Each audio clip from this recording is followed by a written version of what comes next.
కళ్ళ ముందే మరో అమ్మాయితో 'రాను బొంబాయికి రాను' అనే పాటకి డాన్స్‌ని ఇరగదీసుకుంటూ వచ్చేసాడు నిఖిల్. అయితే ఈ పాటను చూసి చాలా ఎమోషనల్ అవుతూ వచ్చేసిందనే చెప్పాలి. ఎందుకు అంటే ఈ పాటకు నాతో ఎన్నో సార్లు డాన్స్ చేస్తూ వచ్చేసావు. అయితే ఈ మధ్య మన ఇద్దరం కూడా మాట్లాడుకోకపోవడంతో నన్ను మర్చిపోయావు. అయితే ఇప్పుడు త్వరలోనే మరోసారి మన ఇద్దరం పెళ్లి చేసుకోబోతూ ఉన్నాము. అయితే ఇవన్నీ పక్కన పెట్టేసి ఇప్పుడు డాన్స్ నీకు అంత అవసరం వచ్చిందా?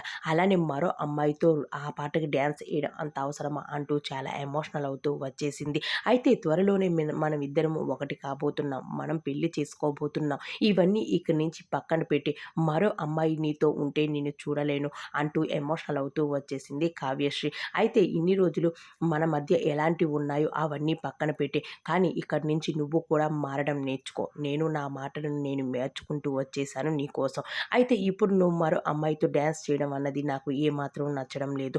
అందుకే ఇక్కడి నుంచి ఇవన్నీ వదిలేస్తే మన లైఫ్ అనేది చాలా బాగుంటుంది. మనిద్దరం జీవితంలో బ్రతుకుదాం అంటూ చెప్పుకొచ్చేసింది కావ్యశ్రీ. అయితే ఇక్కడితో ఇవన్నీ వదిలేస్తున్నాడు నిఖిల్. అయితే ఇప్పుడు కావ్య అలానే నిఖిల్ ఒకటి కాబోతున్నారు. త్వరలోనే పెళ్లి చేసుకోబోతూ ఉన్నారు ఈ జంట.